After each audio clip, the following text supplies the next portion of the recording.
Abra sua Bíblia, por gentileza, em Atos, capítulo 2. Texto muito conhecido de todos nós. Atos 2, 42 ao 47.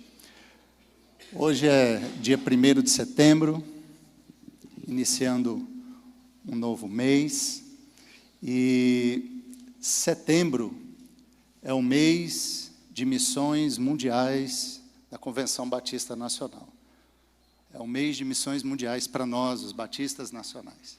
O segundo domingo de setembro é o dia específico de missões mundiais, é o dia do missionário batista nacional. Mas setembro também é o mês de aniversário da nossa querida PIB, né? Nossos 67 anos, e foi pensando nessas duas datas comemorativas que eu me inclinei em trazer essa reflexão nessa manhã, nesse texto em Atos capítulo 2, 42 ao 47. E perseveravam na doutrina dos apóstolos e na comunhão, no partir do pão e nas orações. Em cada alma havia temor, e muitos prodígios e sinais eram feitos por meio dos apóstolos. Todos os que criam estavam juntos e tinham tudo em comum. Vendiam as suas propriedades e bens, distribuindo o produto entre todos à medida que alguém tinha necessidade. Diariamente perseveravam unânimes no templo. Partiam pão de casa em casa e tomavam as suas refeições com alegria e singeleza de coração, louvando a Deus e contando com a simpatia de todo o povo. Enquanto isso, o Senhor lhes acrescentava dia a dia os que iam sendo salvos. Amém? Parece que eu estava em sintonia com a Milka, quando ela começou a falar a respeito da PIB, que o Senhor continue nos usando até os confins da terra, usando a igreja para que possa atrair pessoas. E exatamente sobre isso. O livro de Atos dos Apóstolos, ele conta a história da ascensão e da disseminação do cristianismo, desde Jerusalém até Roma, ou seja, a expansão do cristianismo, a ascensão e a expansão. E quando nós olhamos para esse texto que nós acabamos de ler, ele descreve um cenário de como viviam os novos convertidos ali após o episódio da bênção, da descida do Espírito Santo sobre eles, e como se desenrolou a vida deles ali, e a formação da igreja, como uma instituição, mais à frente, mais a princípio ali, com aqueles irmãos reunidos, já se organizando um grupo, porque iniciar mesmo a igreja, eu já imagino que foi bem antes, quando alguém encontrou Jesus, e foi até o seu próximo e disse: olha, venha porque encontramos o Messias. A igreja, para mim, já começa ali. Aqui a gente vai vendo o desenrolar da promessa do Espírito Santo e a formação desses irmãos, a reunião deles, a maneira como eles viviam, a maneira como aquilo que eles acreditavam, nesse texto é possível a gente ver, a maneira como eles expressavam a sua fé, e o que eles experimentaram, o que eles começaram a experimentar com isso, com essa maneira de pensar, com essa maneira de viver. E a partir desse texto, a gente consegue fazer uma reflexão sobre a forma de pensarmos e a forma de sermos igreja. Quando o texto começa nos dizendo que eles perseveravam na doutrina dos apóstolos, na comunhão, no partir do pão e nas orações, a gente consegue começar a enxergar aqui o que é que, no que eles criam, em que eles criam. Eles criam exatamente na doutrina dos apóstolos. E o que era a doutrina dos apóstolos? Desmistificando fundamentalismos que se tentam estabelecer quando pegam esse texto, o que os apóstolos pregavam era o que eles tinham aprendido de Jesus. O que esses irmãos estavam ouvindo dos apóstolos era o que eles tinham acabado de vivenciar, de experimentar na comunhão com Jesus, em viver com Jesus. Então, eles traziam para esses irmãos aquilo que eles tinham aprendido com Jesus. Tudo isso aí gerou uma grande experiência que mais tarde foi colocada em texto e foi acrescentada ao nosso Novo Testamento.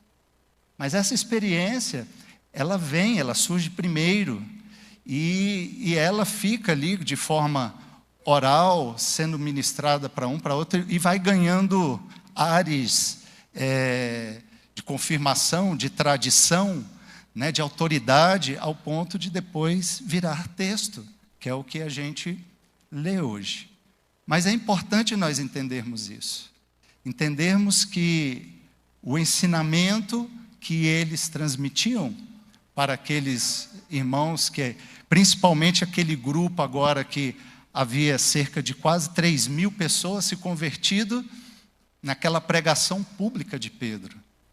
E eles estão agora ali reunidos, e o que os apóstolos estavam ensinando para eles era exatamente o que tinham aprendido com Jesus. E o ensinamento de Jesus era baseado nesses pilares que é falado aqui. A comunhão, o partir do pão e as orações. Eram os momentos que eles tinham e a maneira como Jesus desenrolava o ensinamento a respeito do reino de Deus. Na comunhão, eles aprenderam estando em comunhão com Jesus, andando com Jesus, no dia a dia com Jesus. A maneira de Jesus ensinar para esses apóstolos foi através do andar juntos, do conviver, do estar juntos, do gastar tempo juntos. E agora eles replicavam isso.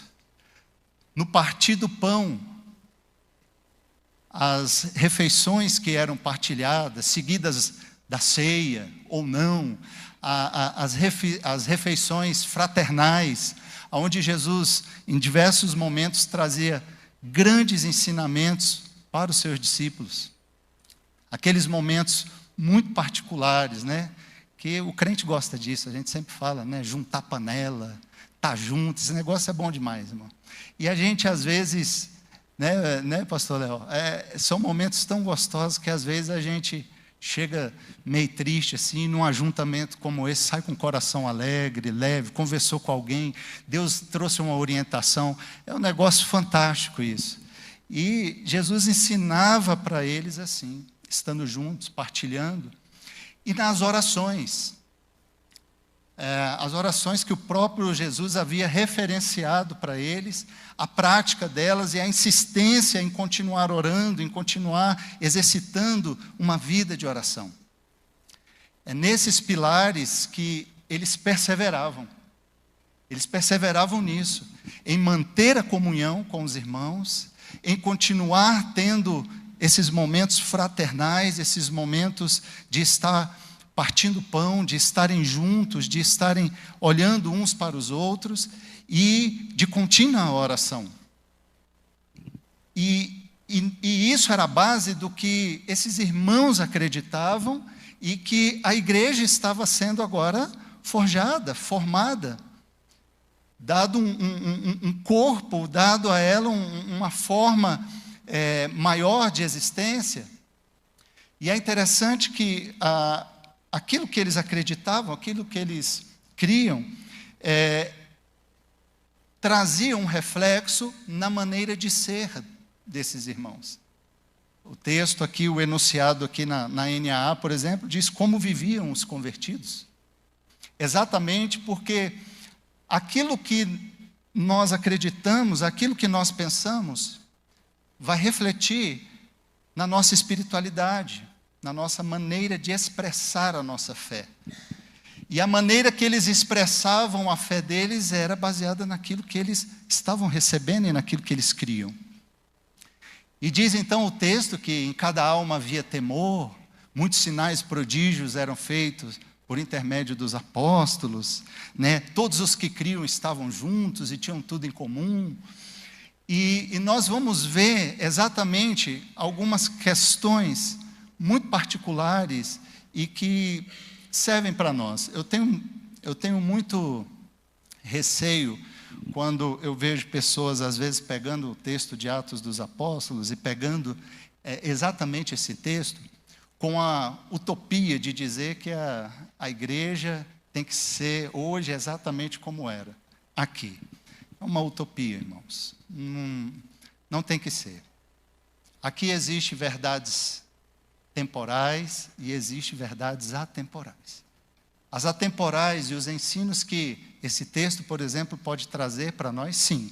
Precisamos refletir sobre eles e vivê-los e dar continuidade a isso. Mas existem coisas que eram muito particulares para essa comunidade. Assim como a nossa comunidade hoje tem coisas muito particulares e que não adianta tentar pegar isso e implantar em outro lugar, que às vezes não funciona, porque é próprio da expressão nossa, minha e sua, de fé, daqueles que estão juntos aqui. Assim como em outros lugares existem expressões próprias de fé daquela comunidade, daqueles irmãos que convivem juntos ali. E uma das questões interessantes aqui era a responsabilidade pessoal que cada um tinha. Em cada alma havia temor, diz o texto. Ou seja, eles tinham um senso de reverência, de adoração muito grande a Deus. Em cada alma havia temor. O que significa isso, pastor? Significa que cada um cuidava da sua própria vida. Ninguém ficava metendo bedelho na vida do outro, querendo dizer para o outro como o outro tinha que ser crente, não, irmão. Cada um tinha o senso muito próprio do temor ao Senhor, que é o princípio da sabedoria. E cada um procurava viver essa experiência, viver a sua própria vida, ter o senso de responsabilidade pessoal, o testemunho pessoal de cada um. Cada um procurava viver isso. E não apenas isso. Havia também um senso de responsabilidade social com esses irmãos. Logo aqui no início é possível a gente perceber. Porque existe uma questão muito específica ali, porque aqueles irmãos que tinham ido para Jerusalém participar da festa do Pentecoste, aqueles judeus que vinham de todas as áreas conhecidas daquela época, obrigado, irmão, e que vinham anualmente participar da festa de Pentecostes, ou seja, deixaram seus negócios, deixaram seus afazeres, deixaram suas terras, suas cidades, e eles vieram para a festa do Pentecostes. Com a descida do Espírito Santo e tudo aquilo que aconteceu, todo aquele movimento, e Pedro pregando, e eles se convertendo ao cristianismo, eles foram ficando por ali. E foram ficando. E estava muito gostosa aquela comunhão entre eles, aquela vivência, eles foram ficando. Só que os recursos vão acabando, irmão. E os recursos foram acabando. Ao ponto de que a responsabilidade social deles é destacada nisso aqui. Tão devotos que eles eram uns aos outros, e quão forte era esse ensinamento de comunhão que eles tiveram, que eles agora começaram a vender. Aqueles que tinham um pouco mais de posse, aqueles que tinham alguma coisa, vendiam e traziam aos apóstolos para que distribuísse e suprisse a necessidade desses irmãos, para que eles permanecessem por ali, para que eles não fossem embora, para que eles continuassem naquela comunhão. Eu até arrisco, pastor Welton, a dizer aqui que foi um dos primeiros desafios de incentivo missionário que eles fizeram. Porque quanto mais eles fizessem aqueles irmãos permanecerem ali, os novos convertidos, e recebessem o ensinamento de Jesus através dos apóstolos, melhor eles voltariam para as suas regiões. Melhor eles voltariam para as suas terras, levando a mensagem do Cristo que morreu na cruz, mas ressuscitou e que estava vivo. Essa era a pregação, essa era a mensagem, e o esforço deles é ressaltado aqui com essa responsabilidade social uns com os outros. E não só isso, eles tinham também, eles expressavam essa fé com equilíbrio entre vida religiosa e missão. Como os judeus, eles tinham o hábito de estar todos os dias no templo, e mais de uma vez. E eles, como judeus, eles ficaram conservando esse costume. Por isso que eu digo que às vezes é utopia você falar isso, falar, olha, a partir de agora nós vamos ter que vir 2, 3 vezes no templo, todos os dias. Isso é incabível para nós. Mas o fato de que todos os dias eles se dedicavam à oração, isso é cabível a nós. E eles tinham fervor na oração, se encontravam todos os dias no templo, porém, irmãos, o cumprir com a sua agenda religiosa não os impediam e não fazia com que eles negligenciassem a missão, porque também todos os dias eles iam de casa em casa. Todos os dias estavam de casa em casa, repartindo as refeições com alegria, com singeleza de coração, e isso fazia com que esses irmãos, ou a igreja primeva, a igreja que somos nós lá no nosso início, começando, conquistasse a simpatia de todos, de todas as pessoas.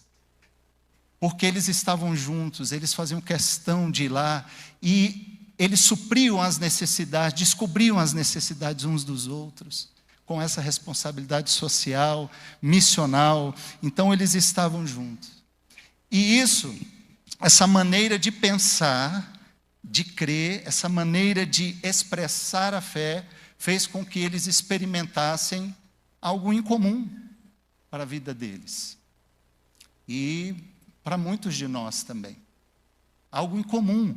Eles experimentaram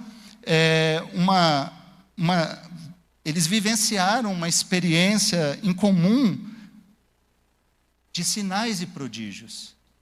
O texto diz que os apóstolos, Deus usava os apóstolos e realizava sinais e prodígios no meio deles. Eles tinham isso como algo maravilhoso da presença de Deus no meio deles. Era algo maravilhoso experimentar, né? Como é bom quando a gente vê um milagre, quando a gente compartilha, a gente descobre que Deus fez um milagre na vida de alguém, ou que Deus fez algo tão maravilhoso, quando a gente lê as histórias bíblicas, ou quando a gente tem essa experiência, é algo muito marcante. E eles vivenciavam isso. E uma segunda experiência fantástica que eles tinham aqui, é que o esforço missionário desses irmãos era apenas ser igreja. Porque eles faziam tudo isso, expressavam a sua fé, e o texto diz de forma muito simples, que enquanto isso, ou seja, enquanto eles viviam dessa forma, enquanto eles faziam isso com muita simplicidade, Deus ia salvando as pessoas. Porque quem salva é Deus e não a igreja. E Deus ia salvando as pessoas. E enquanto Deus salvava as pessoas, ia acrescentando a eles os que iam sendo salvos. Que coisa linda. Experimentaram uma ação tão poderosa de Deus e fazendo com que as pessoas se afeiçoassem àqueles irmãos, tivessem simpatia por eles, e o agir missionário, o agir de Deus por meio da obra missionária era muito facilitado, porque simplesmente eles eram igreja. Uma igreja que tinha comunhão, uma igreja que perseverava na oração, no partir do pão, com responsabilidade pessoal, social, com equilíbrio. E isso era motivo suficiente para que o Senhor fizesse com que as pessoas se atraíssem, ficassem atraídas por aquele grupo, por aqueles irmãos. E o Senhor ia salvando e ia acrescentando a eles aqueles que iam sendo salvos. Meus irmãos, muito hoje tem se falado. A Milka usou 2 palavras interessantes, que a gente continue sendo uma igreja eficiente, eficaz. Muito hoje tem se falado sobre igreja relevante, é um assunto que está em pauta, né?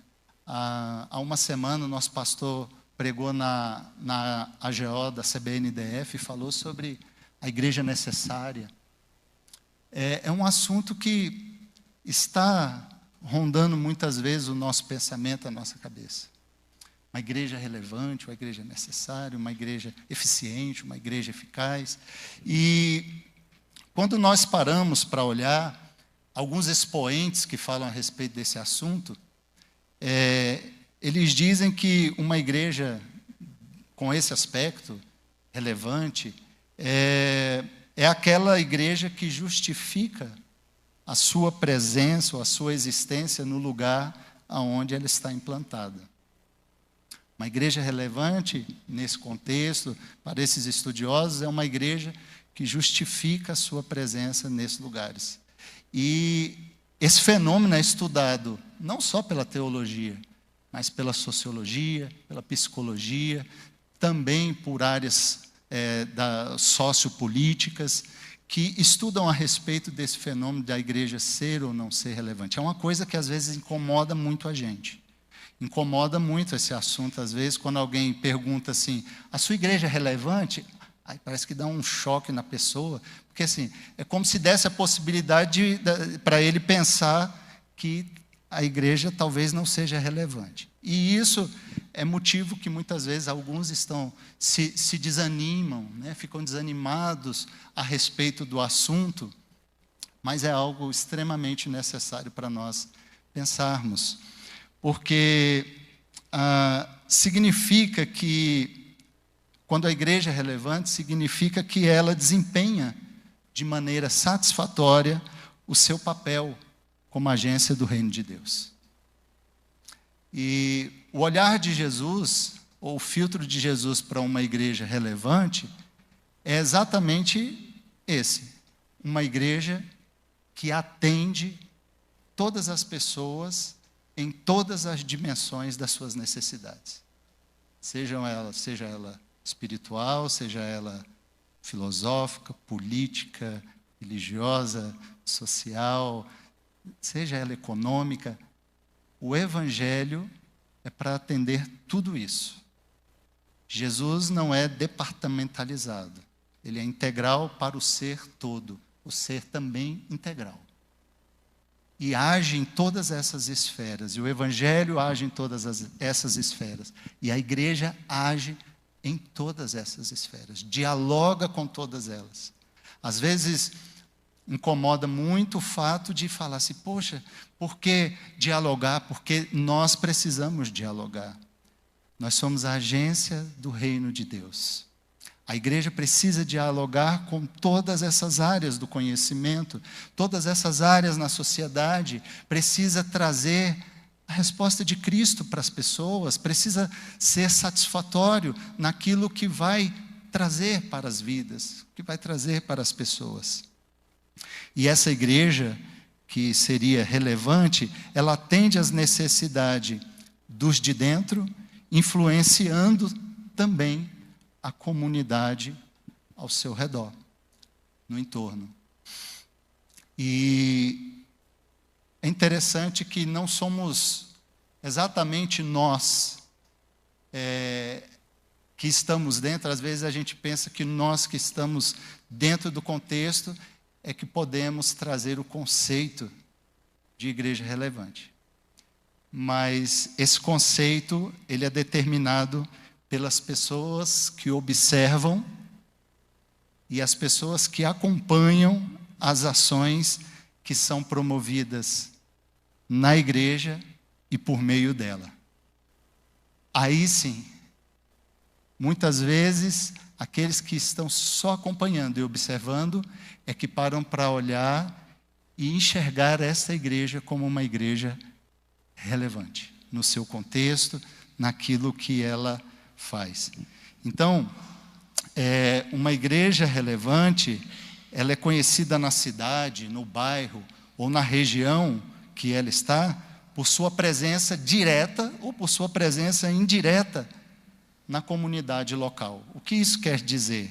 Não é uma igreja que fica esperando que as pessoas venham até ela para conhecê-la, mas é uma igreja que se torna conhecida por tudo que ela realiza. Por tudo que ela realiza. E nesse contexto, eu gostaria de perguntar ao seu coração nessa manhã, a você, que você possa fazer essa reflexão no seu coração. O que de fato nós estamos realizando que nos torna conhecido onde estamos? Qual o impacto que nós temos feito na vida das pessoas, dentro e fora? E isso é algo que, se nós olharmos para nós mesmos, e nós devemos fazer isso, nós conseguimos responder. A PIB é uma igreja que ama os ensinamentos de Jesus. Você pode dizer amém? A PIB é uma igreja que expressa isso. Ama os ensinamentos de Jesus por meio da ministração da palavra. É uma igreja que persevera na comunhão. Persevera na comunhão. Nas orações, no partir do pão. É uma igreja que tem essas características de andar junto, de estar partilhando com os irmãos. Quantos irmãos nós olhamos e notadamente nós vemos uma grande responsabilidade pessoal, uma responsabilidade com o testemunho, uma responsabilidade em cuidar da sua vida, da sua experiência com Deus, da sua casa, da sua família, de ter temor do Senhor. É possível nós enxergarmos isso na vida de muitos irmãos. É possível nós enxergarmos a nossa responsabilidade pessoal, mas também a nossa responsabilidade social. E como a PIB tem responsabilidade social? Como a PIB desenvolve bem a sua responsabilidade social? Em enxergar o outro, em enxergar a necessidade. Eu já fui socorrido por esse amor, por esse carinho, por essa responsabilidade social. Muitos aqui já foram acolhidos também assim. Porque nós olhamos uns para os outros, as necessidades, chegamos junto para resolver, assim como esses irmãos ali tentaram resolver um problema deles daquela época, para poderem continuar juntos, para poderem desfrutar. Nós também temos responsabilidade social e desenvolvemos bem isso. E o equilíbrio que existe também entre a nossa prática religiosa, entre a nossa vivência no templo, podemos dizer assim, em cumprir os programas da igreja, em estar nas atividades, em estar tudo, mas sem negligenciar a missão, sem negligenciar a obra missionária. A PIB é uma igreja missionária. A PIB é uma igreja que tem pensamento missional, que investe nisso. Estamos em tantos lugares, E muitos irmãos, quando são desafiados, olha, precisamos fazer isso, irmão, pode contar comigo. É maravilhoso isso, irmãos. É maravilhoso a gente ter esse voluntariado, essa prontidão em nossa igreja. Pode contar comigo. E o investimento que nós fazemos, que chega em tantos lugares, seja aqui em Águas Lindas, seja um pouquinho mais distante, vai ao Iapuru. Nós temos ali em Tocantins a obra missionária, em Buritis de Minas, Coribe, Carinhanha, Juvenília, Malhada, e assim a gente vai indo aos confins, assim a gente vai ultrapassando as fronteiras, Turquia, Europa, na África. Quantos missionários são apoiados, irmãos? Quantos missionários são apoiados por esse trabalho, por não negligenciarmos a obra missional? Antes de eu vir congregar na PIB, uma das coisas que mais chamou a minha atenção na época foi numa conversa com o pastor José Carlos, lá no seminário, a gente batendo um papo, e ele me falou sobre a folha da PIB, o investimento que era feito, a proporção daquilo que era as contribuições que entravam na igreja, como era distribuído isso na obra missionária. E isso, de fato, quando eu não era aqui da PIB me chamou muita atenção no propósito de ver uma igreja relevante. Porque eu olhei aquilo e falei, não é assim por aí. Essa igreja tem alguma coisa diferente. E isso chama a atenção. E te ajuda a entender esse conceito que eu te falei agora, que ele é estabelecido dessa forma, sobre o ser ou não ser uma igreja relevante.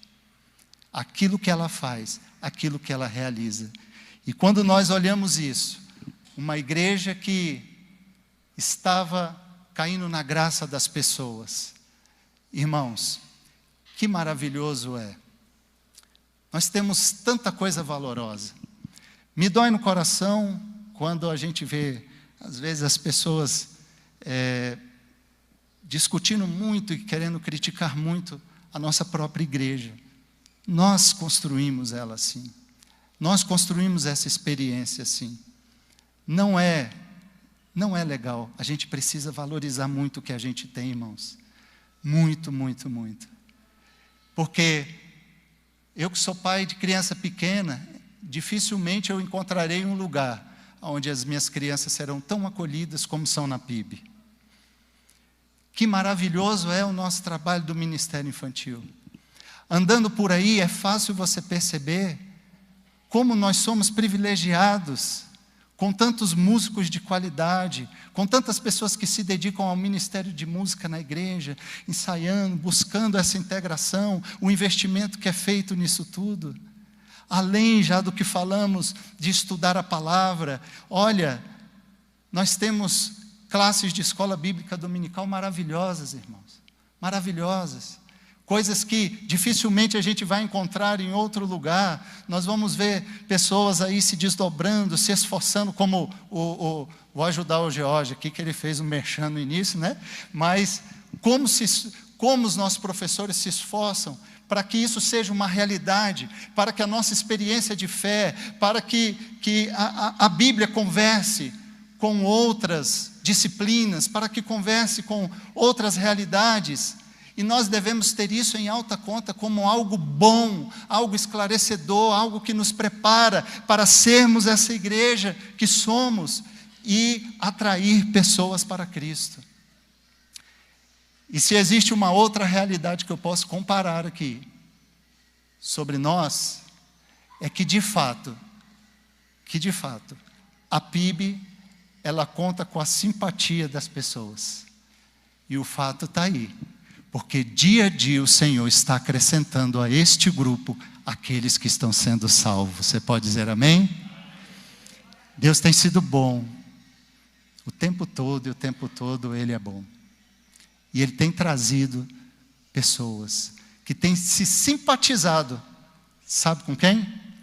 Olha para esse irmão aí que está do teu lado aí, por favor, e diga para ele, com você. Tem se simpatizado comigo e com você. São 67 anos de uma obra movida pelo Espírito Santo.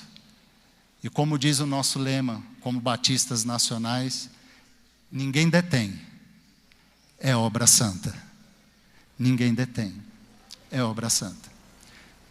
Nós não somos perfeitos, né? Nós temos nossas vírgulas, os nossos poréns, mas irmãos, se continuarmos perseverando em viver de forma simples, na comunhão, no partir do pão, nas orações e nos ensinamentos de Jesus, nós vamos continuar expressando a fé genuína em Cristo Jesus, ao ponto de, aos olhos dele, atendermos às necessidades das pessoas em todas as dimensões.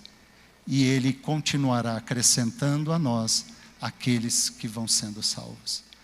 E nós continuaremos indo além para realizar mais e melhor para a honra e glória do Senhor.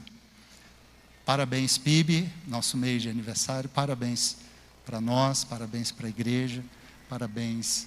Nós somos gratos por esse lugar que o Senhor nos deu para nos reunirmos e carinhosamente nos chamarmos de igreja. Que Deus nos abençoe, vamos nos colocar em pé, quero orar com você. Glória a Deus.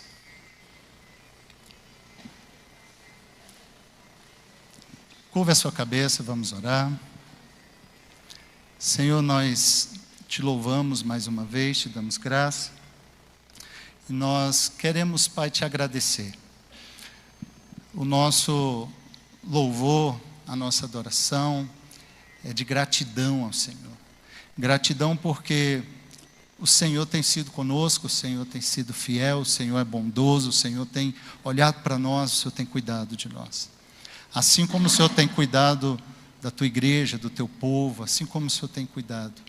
Mas nós somos gratos porque aqui o Senhor tem nos permitido viver juntos e experimentar essa fé. Experimentar, Senhor, ó meu Deus, essa comunhão. E experimentar todas essas coisas que nós experimentamos juntos e que nós que somos daqui entendemos muito bem. Nós te louvamos, Pai, por tão grande providência que o Senhor tem dado para a tua obra aqui e além das fronteiras, porque tu tem cuidado, Senhor, de todos esses projetos missionários, o Senhor tem cuidado da nossa experiência missionária, a nossa experiência no templo, a nossa experiência juntos, e nós te louvamos e pedimos que o Senhor nos ajude a continuar crescendo na graça, no conhecimento do Senhor e na experiência com o teu Santo Espírito. Continua abençoando, Pai, a vida do nosso pastor, a vida dos nossos pastores, a vida dos líderes, a vida dos irmãos, a vida de todos aqueles que se dedicam ao ministério aqui na PIB, todos os irmãos que fazem parte desse corpo, da membresia, desse grupo, Pai, seja aqui ou distante. Pai, nós somos um só povo, o povo do Senhor. E nós te louvamos porque o Senhor tem nos dado a tua graça e a tua bondade. Muito obrigado, porque se em 67 anos é possível olhar e ver que muito já foi feito, a gente olha para a cruz e vê que muito mais o Senhor já fez por nós. Muito obrigado, Senhor, nós te agradecemos em nome de Jesus.